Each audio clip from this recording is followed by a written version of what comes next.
Hi friends, good morning to all of you. बहुत बहुत स्वागत है आपका मेरे यूट्यूब चैनल विभू इंस्टीट्यूट में। इंग्लिश लिटरेचर के पोएट्री सीरीज में आज हम लोग पढ़ेंगे कोयल पोयम को, जिसके राइटर हैं पूरन सिंह। दोस्तों, कोयल तो हम सब ने देखा है। गर्मियों में आम के पेड़ पर बैठकर जब कूकता है, मीठी बोली इसकी खास पहचान होती है और बच्चे इसकी आवाज़ को नकल कर जब चिढ़ाते हैं तो यह और तेज तेज कूकने लगता है।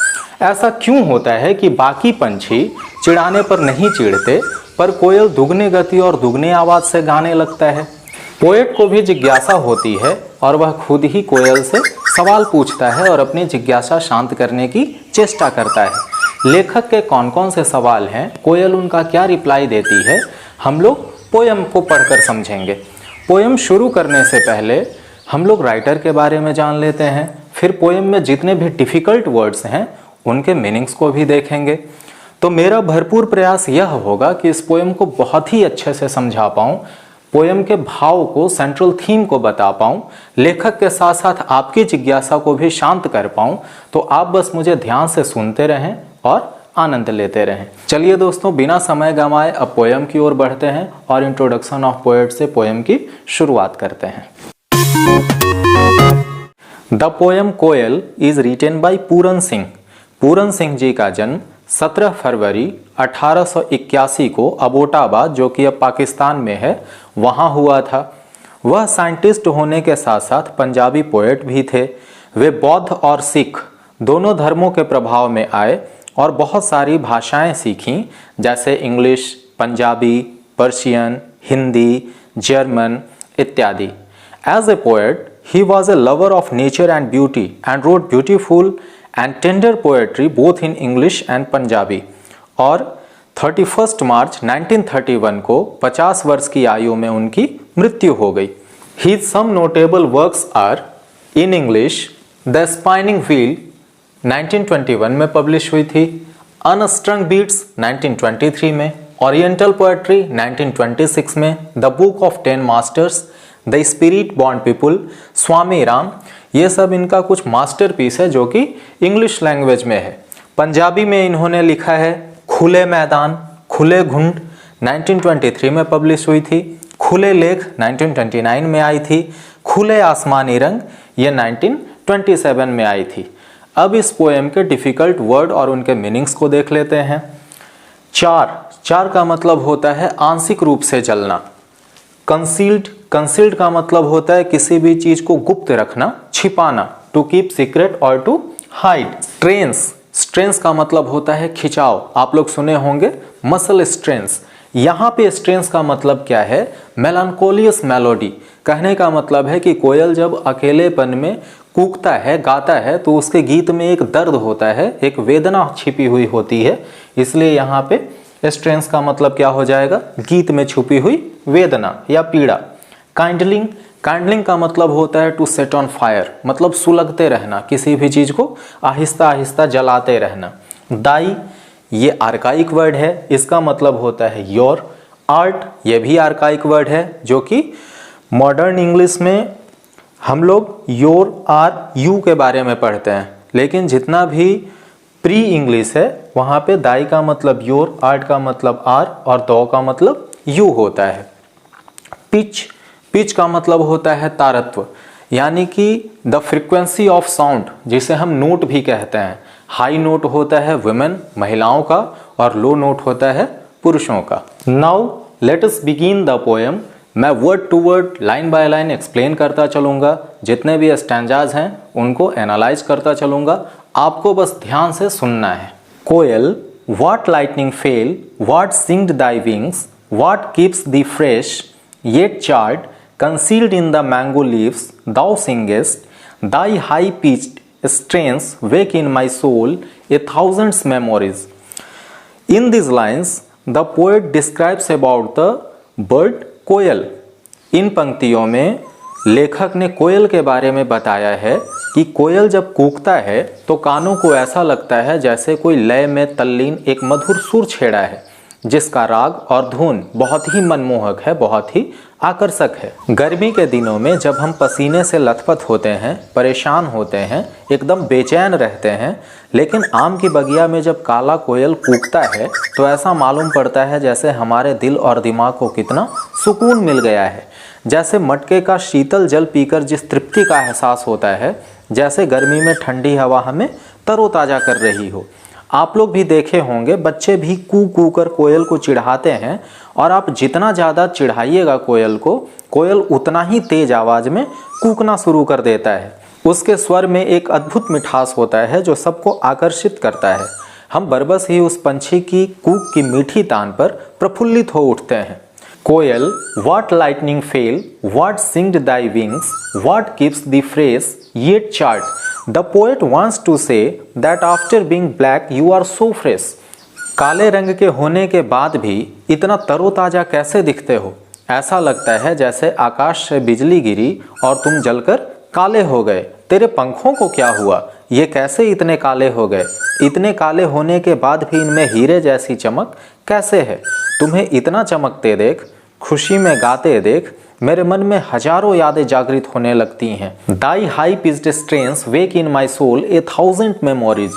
तुम्हें इतना चमकते देख, खुशी में गाते देख, मेरे मन में हजारों यादें जागृत होने लगती हैं। तुम्हारी बोली में इतनी मिठास है, जब वसंत ऋतु के आगमन पर आम के पेड़ पर मंजर आते हैं, तुम उनके पत्तों के बीच में छुप कर जब गाते हो तो जी मचल उठता है। तुम्हारी कूक में मुझे एक दर्द का एहसास होता है, एक वेदना नजर आती है और मैं विचलित तो हो उठता हूँ। Why so restless that thy sparks shedding notes go forth kindling fire?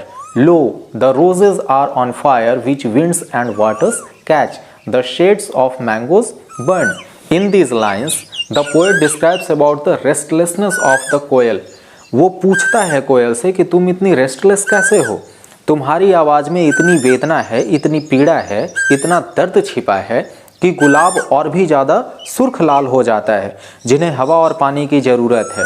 मतलब गुलाब का फूल वसंत ऋतु में खिलता है, और अगर पानी देते रहें तो वो खिलता रहेगा, और नहीं तो फिर मुरझा जाएगा, खराब हो जाएगा। और गुलाब किसका प्रतीक है? प्रेम का। देखें, गुलाब का फूल देकर प्यार का इजहार किया जाता है, लोग प्रपोज करते हैं। खास करके 14 फरवरी वैलेंटाइन डे को यह नज़ारा खूब मिलता है देखने के लिए। पोएट यहाँ बताते हैं कि the roses are on fire which winds and waters catch. मतलब गुलाब का जो फूल है वो लाल तो है ही, लेकिन इसकी आवाज़ सुनकर, इसकी आवाज़ में जो छुपी हुई वेदना होती है, उसे सुनकर ये और भी सुर्ख लाल हो जाता है। कोयल का मीठा मीठा बोली सुनकर, जिसमें एक पीड़ा भी है, दर्द भी है, इस दर्द भरी आवाज़ सुनकर ऐसा लगता है जैसे आम भी जलने लगा है, मतलब काला पड़ने लगा है। The shades of mangoes burn, यानी कि आम पे भी काला काला धब्बा आना शुरू हो गया है। What a rain of sparks art thou, O little bird, koel, what lightning fail, what sing thy wings? In these lines, poet wants to know how he becomes so black. Poet यहाँ पे बता रहा है कि वह क्वेश्चन पूछना चाहता है, वह जानना चाहता है कि कोयल इतना काला कैसे हो गया है। ओ लिटिल बर्ड, मुझे ये नहीं समझ आ रहा कि तुम और तुम्हारे पंख इतने काले कैसे हो गए हैं। The fire of love had charred my wings and made me a new, I am restless, where is my beloved. In this lines the poet asks the question to the bird and the bird reply to the poet. जब poet कोयल से पूछता है कि गुलाब बहुत ज़्यादा लाल हो चुका है, मतलब कि गुलाब और ज़्यादा सुर्ख हो चुका है तेरी आवाज़ सुनकर, आम भी काला पड़ चुका है, उसमें भी काले काले धब्बे आ चुके हैं, लेकिन तुम पर ऐसी क्या बीती है कि तुम इतने ज़्यादा काले हो चुके हो। तब कोयल अपने दर्द की दास्तान को बयान करते हुए कहता है कि the fire of love had charred my wings and made me a new, I am restless, where is my beloved. प्रेम के जलन में, मतलब वह अपने पार्टनर को ढूंढ रहा है, लेकिन वह उसे धोखा देकर किसी और के साथ भाग गई है। उसकी याद में, उसकी तड़प में, उसके प्रेम की आग में जलकर वह काला हो चुका है। ये इश्क नहीं आसान, इतना समझ लीजिए, एक आग का दरिया है और डूब के जाना है। कोयल भी प्रेम के जलन में पड़कर बिल्कुल काला हो गया है, लेकिन काला होने के साथ साथ कोयल के अंदर क्या है? एक ताजगी है, and made me a new. कोयल बताता है कि मैं तड़पा तो बहुत हूँ उसके वियोग में, लेकिन इस तड़प ने, उस ताप ने मुझे एक नया स्वरूप प्रदान किया है। The fire of love has charred my wings and made me a new. मुझे एक नया स्वरूप प्रदान किया है जिससे मैं इतना तरोताज़ा, आकर्षक और ताजगी से लबरेज दिखता हूँ। कहते हैं ना कि सोना को जितना तपाओ उतना ही कुंदन बनता है। मतलब आप जितना संघर्ष करोगे, जीत आपकी उतनी ही पक्की होती चली जाएगी। तो यहाँ पे कोयल भी बताता है क्या कि मैं अपने प्रेमिका से दूर रहकर बहुत तड़पा हूँ, लेकिन मुझे इसका एक फ़ायदा यह हुआ है कि मेरे अंदर बहुत ज़्यादा एनर्जी आ गई है और उसको पाने की चाहत जो है मेरी, वो बहुत ज़्यादा बलवती हो गई है। कोयल बोलता है कि मैं इतना ज़्यादा तड़पा हूँ, इतना ज़्यादा तड़पा हूँ कि उस तड़प से, उस तपन की आग से मेरे पंख क्या हो गए हैं, काले हो गए हैं। और अपनी प्रियतमा से, अपने लवर से, अपने प्रेमिका से मिलने के लिए व्याकुल है और आतुर है। I am restless, where is my beloved. मैं इतना ज़्यादा व्याकुल हूँ, इतना ज़्यादा बेचैन हूँ। वेयर इज़ माई बिलवेड, मेरी प्रेमिका कहाँ है। The sight of mango blossoms fires me all the more, the greener the garden the brighter burns my heart, my flaming soul asks where is my beloved, speak, why are thy lips so still। यहाँ पे कोयल अपना पीड़ा बता रहा है लेखक से कि मैं अपने प्रियतमा से मिलने के लिए इतना ज़्यादा बेचैन हूँ, इतना ज़्यादा आतुर हूँ कि जब जब आम के पेड़ पर मंजर लगते हैं मेरे अंदर एक आग प्रज्वलित हो जाती है, मेरा दिल सुलग उठता है। चारों तरफ फैली हरियाली मुझे मेरे महबूबा यानी कि मादा कोयल से मिलने के लिए मजबूर कर देता है। मैं उसे पाने की चाहत में आनंदित हो उठता हूँ। मेरे दिल में एक कसक सी उठती है, हृदय में एक हूक सी उठती है और मैं तड़प कर, मचल कर उसके याद में, उसके खोज में, उसको पाने की चाह में कूकने लगता हूँ। पी कहाँ का रट लगाने लगता हूँ। फिर वह पेड़ के जिस डाली पर बैठा होता है उससे बोलता है, my flaming soul asks Where is my beloved, speak, why are thy lips so still। P कहाँ की रट लगाने लगता है और पेड़ से बोलता है कि तुम क्यों चुप हो, तुम बोलते क्यों नहीं, ऐसे मुख दर्शक क्यों बने हो, बताओ तो आखिर मेरी प्रेमिका कहाँ है, तुम्हें मेरे दर्द का एहसास क्यों नहीं होता है। The summary of this poem is, the poem is about the koel bird and poet wants to know so many questions. Poet कोयल से जानना चाहता है, उसके मन में ढेरों सारे सवाल आते हैं कि how his body become black, ऐसा क्या हुआ कि कोयल का पूरा बदन काला पड़ गया। व्हाट आर दो songs which he always sings, ऐसा कौन सा गीत है जो वह हमेशा गाता रहता है।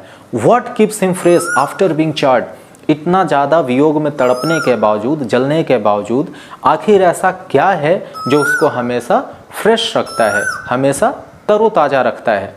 और फिर कोयल भी अपना पीड़ा बताता है, अपने मन की बात को कहता है कि मैं इसलिए इतना ज़्यादा कूकता हूँ क्योंकि मैं अपने पार्टनर को खोजता हूँ। मैं चाहता हूँ कि मैं इतना आवाज़ करूँ कि इस आवाज़ को सुनकर मेरी प्रेमिका जहाँ कहीं भी हो मुझ तक बहुत ही जल्द से जल्द दौड़ी हुई आ जाए और मेरे मन की जो प्यास है, जो मिलने की चाहत है, मेरे मन में जितनी भी उसके प्रति भावनाएं जागृत हो रही हैं वो मुझसे मिले और सबकी प्यास बुझाए, मेरे मन को शांति दे। उम्मीद है दोस्तों यह वीडियो आपको काफ़ी ज़्यादा पसंद आई होगी। अगर आप कोई सुझाव देना चाहते हैं या कोई क्वेश्चन पूछना चाहते हैं तो आप प्लीज़ हमें कमेंट में बताएं। Question answers, summary, short notes और पीडीएफ्स के लिए आप मेरे टेलीग्राम चैनल को ज्वाइन कर सकते हैं। आप हमें फेसबुक और इंस्टाग्राम पे भी फॉलो कर सकते हैं, सभी का लिंक आपके डिस्क्रिप्शन बॉक्स में दिया गया है। फिर मिलेंगे दोस्तों एक नई वीडियो में एक नए पोएम के साथ। तब तक आप इस वीडियो को लाइक और शेयर करते रहिए। धन्यवाद।